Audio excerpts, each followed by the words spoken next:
Welcome to a special edition of the CK Podcast. I'm your host, Leo Biaz, here on the Basketball Zone Cowbell Kingdom YouTube channel. It's the first one of the year. That's right. I still have a raspy voice, still trying to get over this cold that I got after hooping last Friday. So it's been a few days. Still under the weather, but I am feeling a lot better. And if you guys check my story, got a new dog, Delilah. She's gorgeous. Hopefully she can stick and be nice to King and they can become best friends for a long time.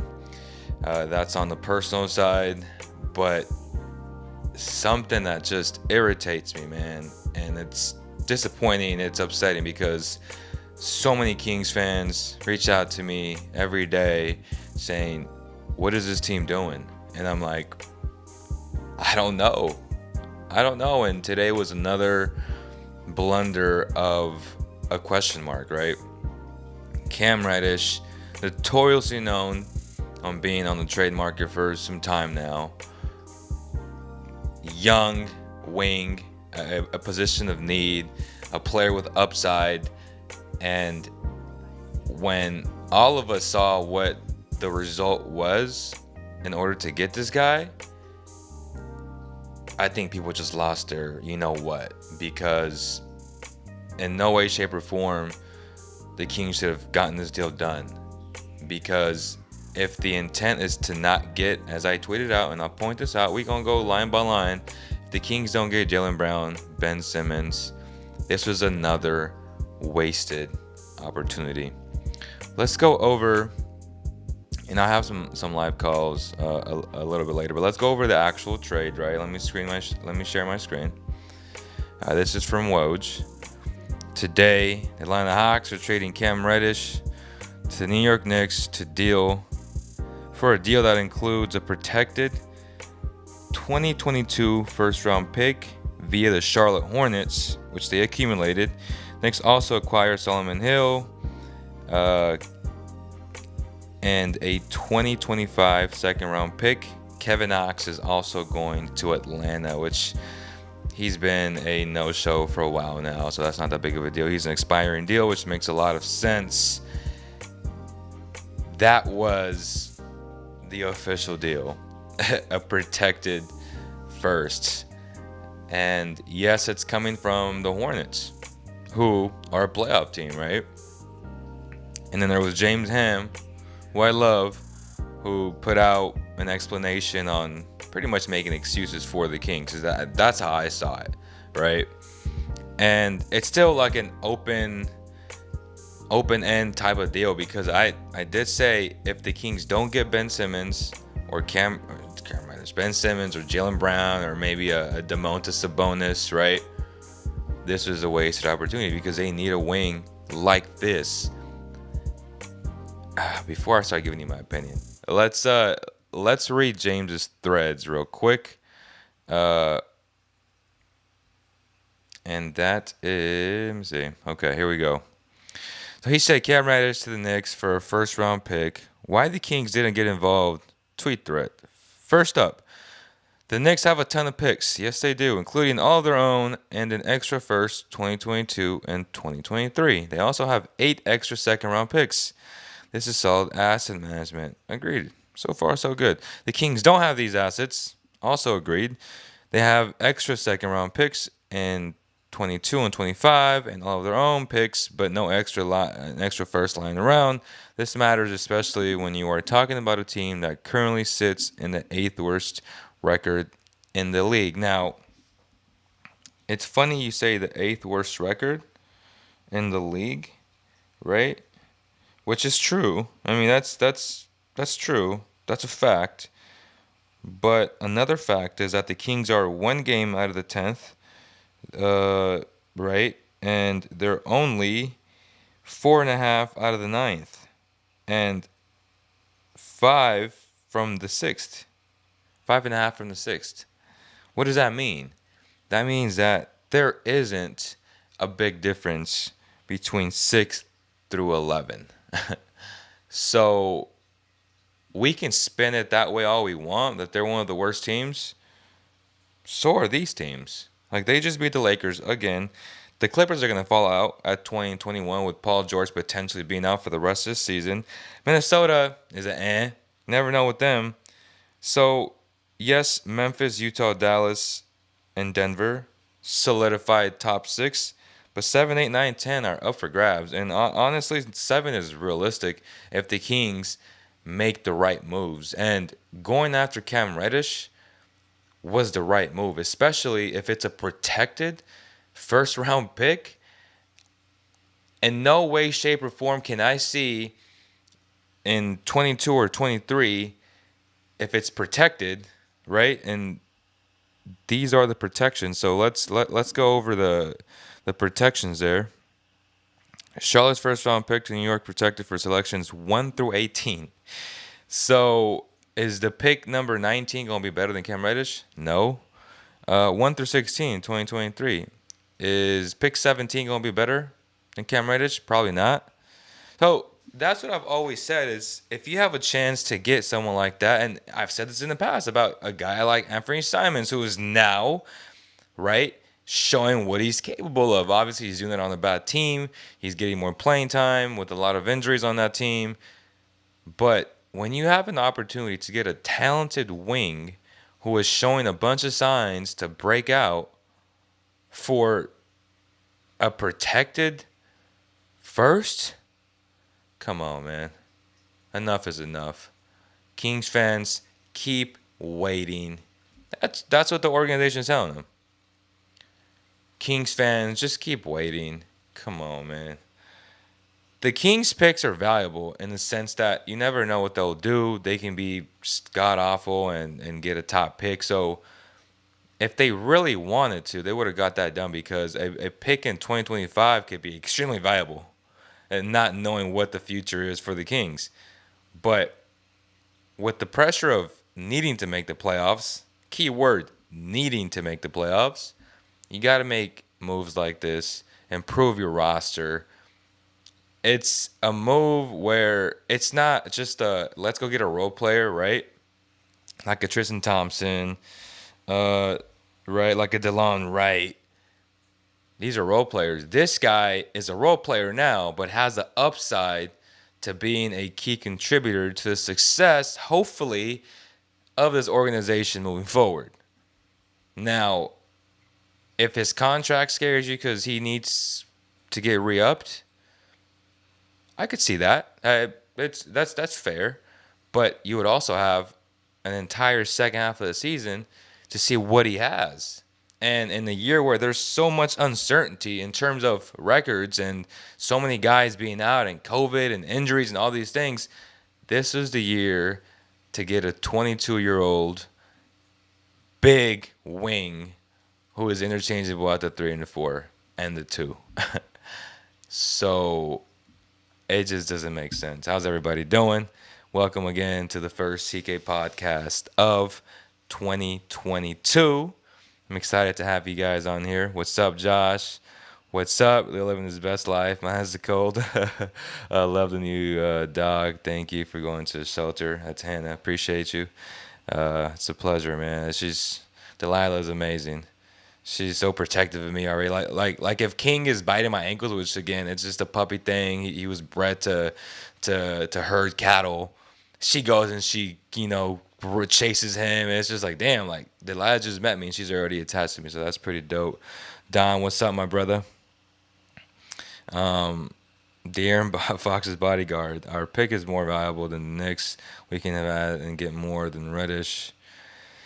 Reddish has two-way star written all over him. That's Max Gallegos. We got to save our picks for the Simmons package. Fam, I hear you and makes sense. But okay, so again, if the idea is to acquire Ben Simmons, not hope to acquire Ben Simmons, and that's my big thing with James Ham's thread, which in theory, on the surface, it makes sense, right?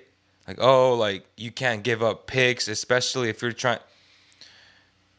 I've seen this team try, and I've seen this team tell Kings, their own fan base, to wait for a long time, man. And it's hard to believe. It's just maybe I'm being pessimistic, but I don't know if they'll get Ben Simmons. I don't know if they'll get Jaylen Brown. And if they don't, that's the angle that I'm coming from. It's still wait and see approach, right? Which they've been telling Kings fans to wait and see for a long time. So that's why I was frustrated and why I wanted to make this, because it's always a wait and see approach, and I don't think it's okay with that. Like I don't, right? And just to finish this up, there are ways around this, like acquiring another first round pick from another team, but even that costs an asset. The Kings picks are literally their most attractive assets heading into this trade season, more attractive than Fox or even Halliburton. That's not true. I highly disagree with that. These picks are not more attractive than De'Aaron Fox or Tyrese Halliburton, uh, because we know what Fox and Halliburton are, and we don't know what these picks are. So that's not true. Reddish is young. He's a nice acquisition for a team with assets. The Kings weren't that team. The biggest issue the Kings now have isn't missing out on Reddish. It's that the Hawks, who could compete with the Kings in another trades, now have an additional chip. That part is true. Hopefully this helps in understanding the specific trade. Monty McNair can tie up all of their assets in a deal that in reality does very little to move the needle. Reddish isn't a game changer, but a trade for him, the Kings would be as far as an asset management. Oh, man. So, there's parts that I agree, parts that I disagree with James Ham. Again, great stuff by him, though. It gives you the other perspective, the Monty McNair perspective. Probably leaked it out to James. Leaked it out to Carmichael Dave. And those two have been the guys that have been the closest to him, I would say, which is cool. That's fine. But whether it's a fact or an opinion, I just don't agree with some of the things James had to say on that. And it's, the picks being more attractive than Fox, and I call cap on that. It's just that's not true. But the Knicks got better, right? They now have R.J. Barrett, Cam Reddish. They're missing one more guy. Who knows? And Zion Williamson, who could be headed to New York in a few years or maybe next year. Who knows? But I like what the Knicks are doing. And they got better today. They got better because they didn't give up anything. They gave up a pick from the Hornets, a guy that wasn't playing in Kevin Knox. So, hell of a deal for the New York Knickerbockers. Kings could have easily put together an equal better package than this. Reddish agreed. Kings aren't getting Simmons. Would much rather give up far too much for Simmons. Sixers want a star in return. I'm just not pulling the trigger or swapping stars. Doesn't push us forward as a franchise. Have strong feelings that the Kings make a move. Let's just hope it's a real swing and not a blunt. Again, key words, my man. De'Aaron Fox's bodyguard. Let's hope. and that's why I felt compelled to make this video, because it's always let's hope. That's not okay. That's not okay, man. It's just at some point it needs to stop. It just does, and I'm speechless. Like it's tough. It's tough. So we got Vince. So we got Vince on the other line joining. So let's get Vince's take. Let me bring in Vince real quick. CK Pod.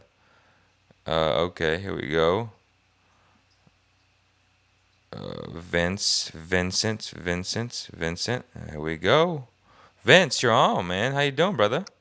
What's up, dude? Sorry I didn't text you back, man. Hey, this is even better. You just show up randomly. Hey, I make sure that my appearances feel spontaneous and just Right. it's just great to be here. You know what I mean? So It's I cool. just went over James Ham's thread, which I called cap on half of that. Some of it was factual, but What was I James Hams's thread? If you can just sum it up in like a few just saying key that the points. Kings didn't have the asset management to make this deal Asset because management. yeah, because the Knicks had extra picks lying around, and I'm like, well, if the and again, this is still open in terms of if the Kings don't land Simmons, Sabonis, or Jalen, this was another missed opportunity because I rather bet on a protected first that's going to be for 15 through 20. Like I see Cam Reddish being better than that pick from 15 to 20 in the next 2022, 2023 draft. Like I'm very confident in saying that Cam Reddish will be better than that. And as both you and I have agreed on this a lot, the Kings got to just get talent. And Cam Reddish is an asset. And if you can get him for a protected first round pick, come on, man. That's why I'm upset. I mean, the I definitely think that the better trade offer would have been from the Kings. Like a Kings first round pick, even if it was protected like the Knicks, is already a better pick than what the Knicks are giving. And then you added Terrence Davis or Mo Harkless. I mean, Mo Harkless is essentially on the same exact tier as Kevin Knox, just the age difference, right? And I think at the Hawks right now would probably want a veteran since they're trying to build something for, this playoff push that they're hopefully going to go on. But at the same time, maybe that is all it was the Kings want to have all of their assets ready to go when this deadline does come around. And that's something that I think a lot of people have to think about is, yeah, it sucks that the Kings are waiting and waiting and waiting, but I think that the reason why they're waiting is because they want to see when that deadline comes, guys. You're going to hear a lot of smoke at this point. There's a lot of smoke of what the Kings want to be in, Right. but it's when these guys are all available, what can I give you? Like now the deadline's here. Are you guys is Philly gonna make that playoff push? Because Joel Embiid is playing arguably the best basketball of his career right now. I've never seen him pass the basketball the way that he is playing right now. Like he is playing top level basketball right now. I love watching Joel Embiid, but he needs help. And what kind of help are you looking to get? And then do the Sixers really believe that Tyrese Halliburton and Harrison Barnes and Buddy Hield make them that much better? I think those are question marks that they're going to have to answer. But at the deadline, when all everything's on the line at that point, you can't make any more trades. The Kings want to be able to have a fighting chance with having all of their assets, including their picks. So yeah, you miss out on Cam, and it does suck. But I understand why you want to have everything ready to go. It just is so hard because like how much control does Monty really have? He And has all the those are control, brother. Yeah, don't again. As I said in our group chat, I don't want to hear this narrative that Vivek hampered him from making his damn deal. For real. no. I'm not Are you saying that. telling me Vivek didn't want to make a protected first round pick for Cam Reddish, who he just watched torch the Kings? Come on, man. It's No, that's it's that's not that's that. that's It's not ridiculous. that. See, I'm not thinking of it in terms of Vivek isn't allowing him to make the moves. I think it's more of the mindset of Monty knows that if he makes the wrong move right now, he's for sure fired this offseason. And when there's only a handful of jobs in the league and you get to be one of the Well, he's guys gonna that be gets to fired the build. following year then, because scared money make no money. But he's not. I don't necessarily think he's being scared. I think what he's doing at this point. I mean, he could be. I mean, if no move is made, Timid then money make no money. look. I'm saying Calculated that money make no money. I'm just saying this: if the Kings don't make a move at the deadline, and I highly expect that they do, like I'll even go on the record and say I truly believe that three players will not be on the Kings after this deadline, and I think all three, everyone knows, is Harrison Barnes, Buddy Hield, and Marvin Bagley. I would almost guarantee you all three of those players will be on different teams after the deadline, but I don't necessarily think it's he doesn't have control to make the trade. I think he knows that like let's say for example they traded for Cam Reddish, but they needed that pick to land Ben Simmons and they weren't able to do it, then he gets fired. So he's trying to make the most calculated move possible. But again, how much leeway does he have? How long is that leash? And I think he knows that it's short, and he's trying to protect his job while also trying to build a good team, and that's really hard to do. It also sucks that he has to call Vivek to assure him that this is the right move on every single decision that he's making. And Well, and I every think it's a GM good does that. Every no. GM does that. I mean, But think about it like they need a this. final say. It's not like No, I get that, but think about it yeah. like this though. How many articles do you see on other teams where it's a source said that we're gonna let our GM make a decision. You only hear that coming out of Sacramento. You don't hear No, that type of you thing. always hear that with bad teams, and the Kings have been a bad team for 15 years. Yeah, you could be right. I'm maybe I'm overanalyzing it and looking it too deep. I'm just thinking of it in terms of Monty's side and why a trade isn't done. I don't think an overreaction to the Kings are missing out. They should have made this deal because even me, like I said, that there's a better offer on the table that the Kings could have made. But I understand that if you want to go into this deadline with a fighting chance to land a star like a Ben Simmons or a Jalen Brown or something like that, you're gonna want to have those picks. You're gonna want to have those types of just some type of tradable contracts like a Terrence Davis or a Mo Harkless and things like that. So that's my thoughts on it. It does suck seeing Cam Reddish, a really good young wing, Could you have going not to gotten a Knicks Cam team. Reddish and then flipped Cam Reddish if that was like if you were scared, just say hypothetically that, oh, I'm gonna waste a first round pick. Okay, you get Cam Reddish, you still have Cam Reddish as an asset. Like he's still an I think asset a in the first round NBA. pick. I think an unprotected first round pick from the Kings is more valuable than Cam Reddish, who's Yeah, about to but get yeah, paid this but offseason. but you're not giving up an unprotected. This was a protected first round pick. That's what the Knicks gave up. And yeah, okay, let's say the Kings gave up a protected first round pick. I get that. But a protected first round pick from the Kings I still think is more valuable than a expiring Cam Reddish who's about to get paid this offseason. So it limits to how many teams would go after him. Obviously the Knicks would have gone after him, but would you have really accepted a protected first from the Knicks and Kevin Knox? Would you have been okay with that as a receiving end for Cam Reddish if you're the Kings on the Kings side? I don't really think so. So I do think holding on to the pick makes sense. It just sucks because I do believe Cam Reddish would have made this team a little bit better. But at the same, I mean that's where it's a double edged sword. That's what makes the trade deadline so interesting But and they have makes sure. every pick though. Like what James is saying is they don't have extra picks from other teams. Like I get that, but when you're the Kings and if you haven't made the playoffs in such a long time, I'm okay with dealing the first round pick for Cam Reddish, dealing two picks in some type of trade for Ben Simmons. Now you add Cam Reddish and Ben Simmons. Yeah, I'm saying screw the damn future. What did the Lakers do? Like the point here is to win basketball games. And he's gonna Yeah. get fired no matter what if he doesn't make Hmm. these deals. So that's my angle and my approach of where I'm coming from. Like the Kings have their picks from here to 2027. So Yeah. one extra additional pick, say it's 2020, and I get it, you can't have two consecutive years. So say you gave up 2022, you could In have given up 2024. 2024 and 2026 to the Sixers, which again, as you said, could be more valuable, not knowing what the future of the Kings could hold. So no, I'm not making excuses for my McDare. I'm not I'm making done. excuses. I'm I'm just done. trying to No, that's rationalize why a trade wasn't done. Because like for me, I would have loved to seen Cam Reddish. He's a young player. He fits the mold of this team. That he can play fast. He plays defense. I think he has the upside of a Karis LeVert type of player. I think the bottom end type of tier for him is going to be a Will Barton, and I think a Will Barton is a really good player.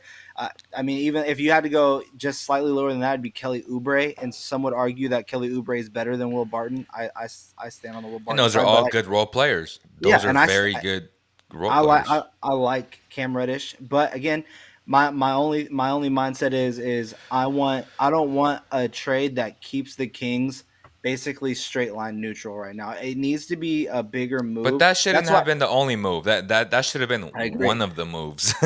Yeah, I agree because like this whole other conversation of the Kings should go after Tobias Harris and like give up Oh my Harrison Barnes. God. I Let's talk don't like about that that, idea. Vince. So I've been on record for years now saying that I like Tobias, but I Tobias love Harris Tobias. is not that much better than Harrison Barnes. I just think overall, I don't think he's that much better. And if he is, he's a smidget of better. But with that type of contract, making Hmm. almost double of what Harrison Barnes, if people complain about Harrison Barnes disappearing and making, what is it, $22 million? Okay, just imagine Harrison Barnes making 37 and disappearing, and then having a great game and then disappearing. Like that's what Tobias Harris is. So I, it'd be hard. But if that lands you Ben Simmons, to me it's about getting Ben Simmons. So Yeah, I would give up. I mean, there's that trade that I floated out there where it's Tyrese, Barnes, Bagley, and Buddy, and you get back Green, Simmons, and Tobias, and you get to have Fox. You get to have a building block. You have legit building pieces around Fox, Simmons, Harris, and Holmes, with Davion Mitchell potentially sliding into that starting role. That defense, that speed, everything that is there. Obviously, the lack of shooting is going to be there, but you know what? When you're the Kings, stop worrying about the role player status of it all and just start building with actual pieces and players that you can build around. And I'm tired of people saying, "Oh, they don't fit. It wouldn't fit because of shooting." Who cares about fit?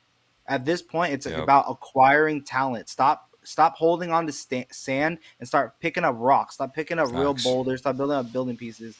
But I just think that the Sixers know what they have in terms of talent. I think Morey over. I think he knows the talent, but he's underestimating how much of a detriment of Ben Simmons sitting out has done to his value. So that's where you're seeing this unevenness. And I also think the question marks of what's going on with McCollum and Dame and a lot of these other guys of who else could they get that makes them better. And I just find the Sixers very interesting. I think that's obviously the deal that I would want to see. But if you're not going to give up everything to get those players, I don't even mind going after a guy in Indiana like Karis LeVert. And I threw that trade out there for you, Leo, which was Buddy Hield, Marvin Bagley, and a lottery protected first round pick for Karis LeVert. And I think it's Karis LeVert, Justin Holiday, and Jeremy Lamb. Holiday has one more year after this But year, and why? you But still have why? two But years. why would the Pacers do that though? I think that's a I mean, home run steal for the Kings. they get. I think that they get a first round pick. That's the Kings' first round pick. You know what I mean? So that's obviously good. They get to put a shooter next to Malcolm Brogdon and Sabonis that's wet, just like Chris Duarte. So you don't have to rush Duarte into becoming something of a full time starter right away. Even though I think he has been really good. I mean, They they get can to play together.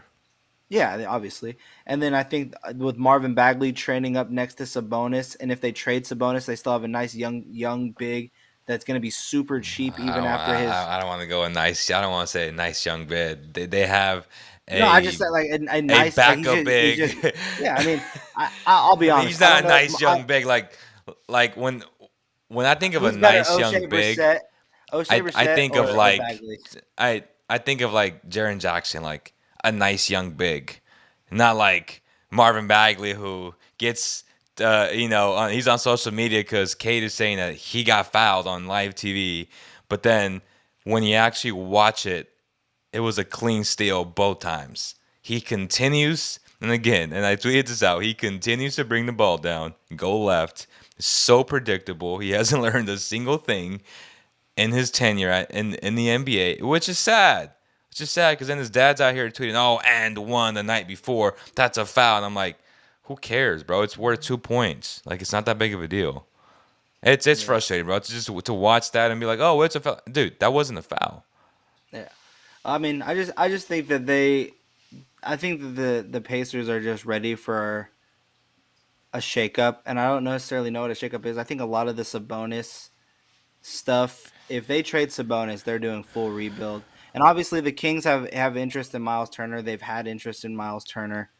That's always going to be possibly something on the table. At least a lot of Kings fans would like to put that on the table if that's there. Maybe you throw Harrison Barnes, Buddy Hield into a package that lands you both Slow Vert and Turner. I think that'll be interesting to see. But yeah, the Kings are fans are feeling very left out with Cam Reddish not being in a deal.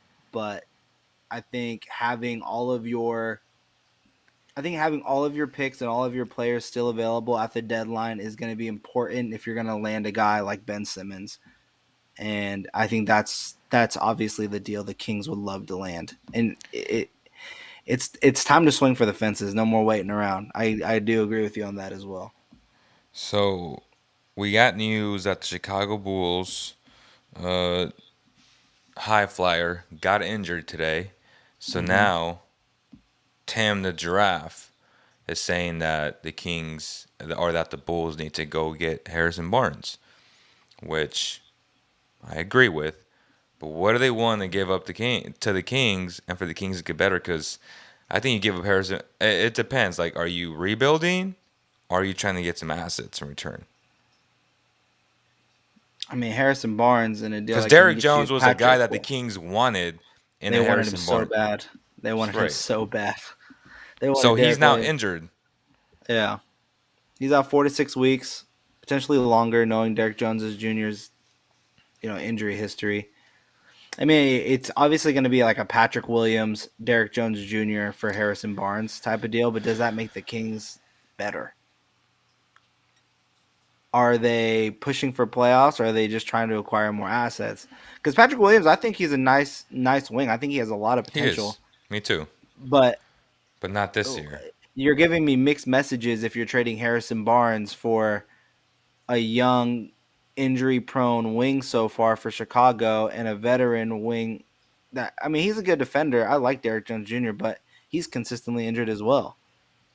So that's where I have my question marks on that trade. I just feel like if you're trading Barnes, it's not to acquire young pieces like that or a veteran and a young piece. It's packaging him together to a playoff contending team with Buddy Heald and trying to go after something bigger. If you're the Kings, do you got and you try and get PJ Washington? Because Charlotte is potentially trying to trade him. I like PJ Washington. Me too. I just don't know if that again. I don't know if that necessarily moves the needle because Is he a PJ starter in the Washington. NBA?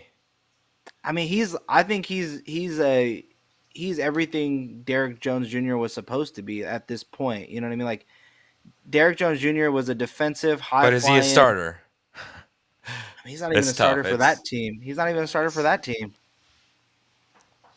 right. So I think that's the question that we all have to ask ourselves. We like Who's Metsu. better?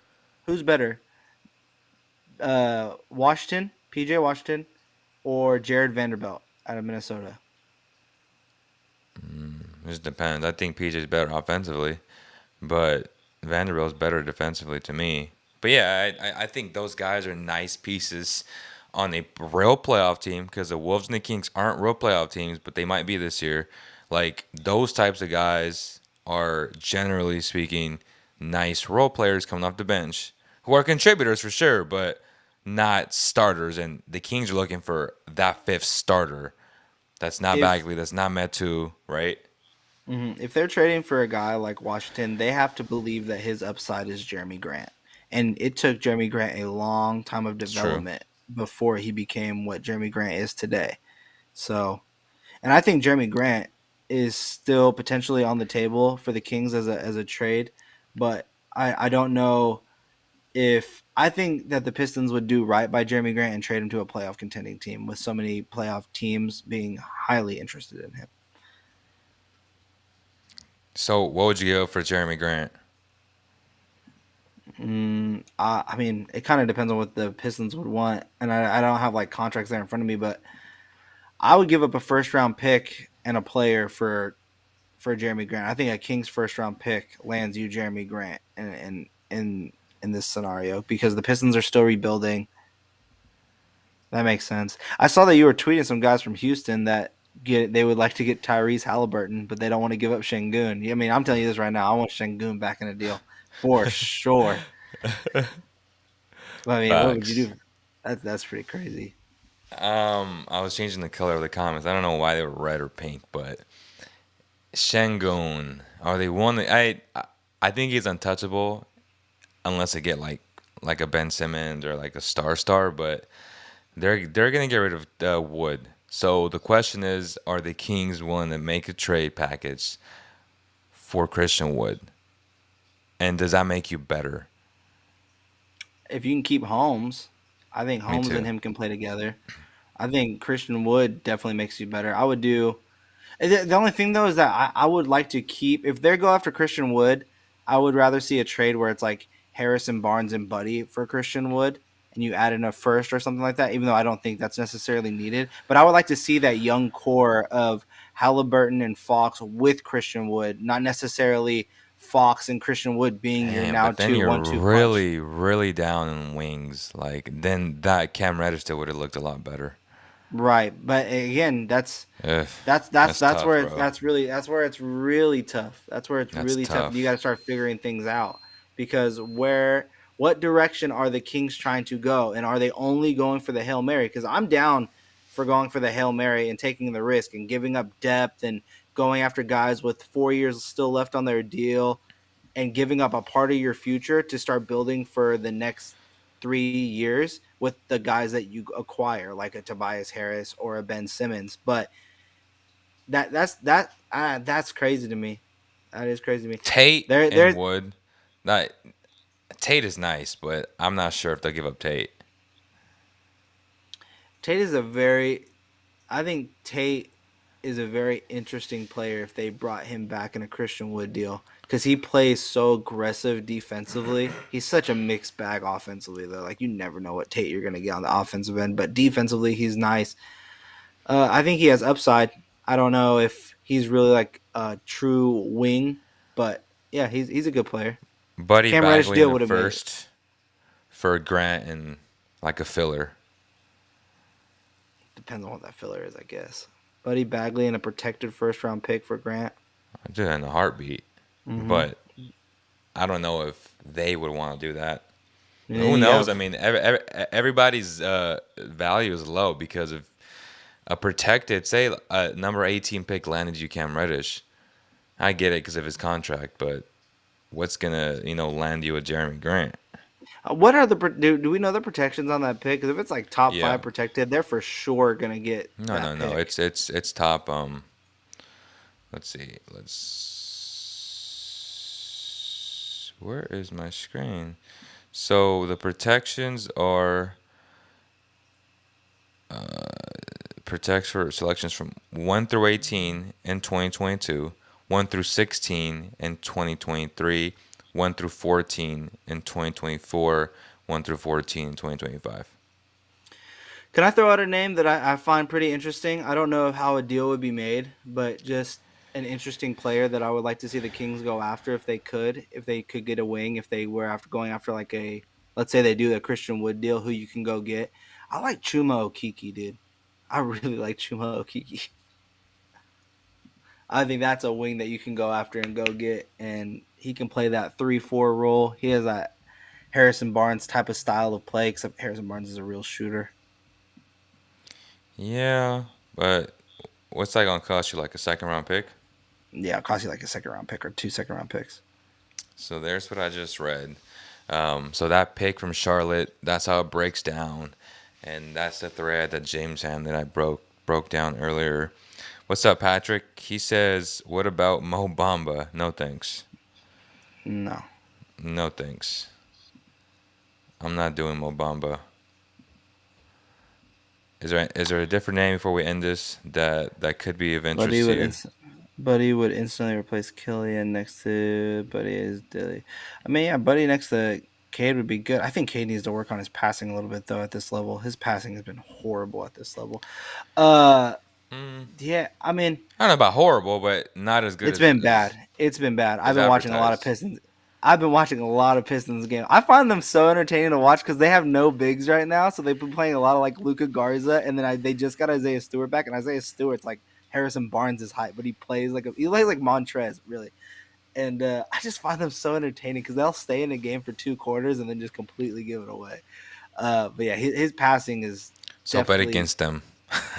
yeah, bet always bet against them, especially when they have the lead. Did you Uh, take the Kings last night? Because I did. I haven't been betting Plus this six week. and a I, half I Kings. I haven't been able to do the show bets. I probably won't even be able to do it today. I have like this little nice little break period before I have to get dressed, and I'm driving out to Concord today to possibly close a deal, which would be crazy. It's But good. yeah, that's where I've been. But I should be back here hopefully for all of next week. I'm trying to get this Excel sheet done so you guys can see everything and see the value of each pick and how much money we're making. Because even though you get picks, like for example, the last show I did, I went 2-2 out of the 4 picks that we made. But I had higher units on the 2 pets that we lost, so I actually only broke even on the day. So it's not really a good bet if you're 2-2. But record wise, I am 500, and obviously I'll be making that Substack so you guys can see my parlays and bets and tickets. But yeah, I told you that it's so hard to give picks for every game that if you just like one game for the slate, just to hammer the f out of that game, I think No, that's one approach that you can take, because like so many bets, it's just so hard to hit on all these bets.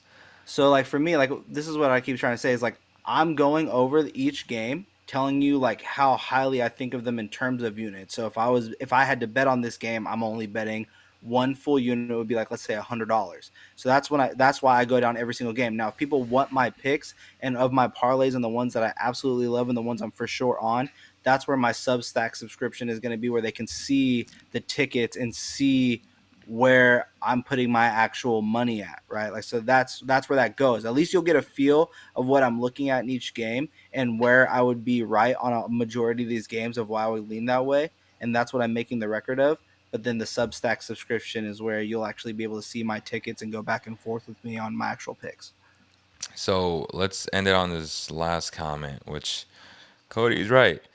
Monty has just made his seat that much hotter. He doesn't make the Reddish move if you actually believe you can make a deal for Simmons, Brown, etc.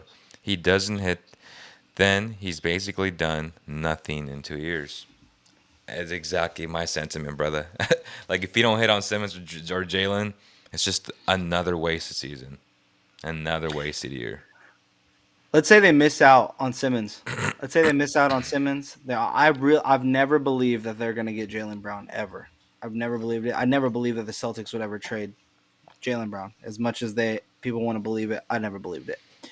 Is doing a Harrison Barnes, Buddy Hield, Marvin Bagley, whatever type of deal that lands you Miles Turner, Karis LeVert, and something else like Justin Holiday or like expiring TJ Warren, who's expected to come back at the end of January. Does that make you feel like, okay, at least they did a move, like that makes sense? Or is it more of like that's a horrible move? Because I think I really believe that if you're missing out on Cam and you want to keep the duo of Fox and Halliburton and you add Karis LeVert and you actually get Rashawn Holmes, a player that can either, whether Rashawn Holmes is the starter or Miles Turner is the starter, at least you have two centers that can play with those guys. Like, I really believe both those guys can like intertwine with each other. And I think you can see a Miles Turner and Rashawn Holmes lineup. And you get to, I just feel like you obviously need to make a shakeup, but you shouldn't just make a trade to make a trade. But it is time to make a move and stop hesitating so much. But I also understand the flip side of it is you're keeping your assets for the deadline, but you can't be so hesitant if there's a good deal on the table. And we don't even know what was on the table for the Kings. Well, we know that was a great deal for the Knicks. Great And deal for the Knicks. Great deal. Does Cam Reddish start, though?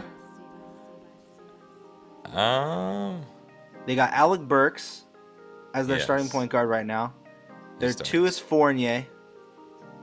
3 is Barrett. 4 is Randall. 5 is Mitchell Robinson. Who does he take? Does he take Fournier's spot? Because I don't think they paid Fournier just to put him on the bench. That's interesting. I think Or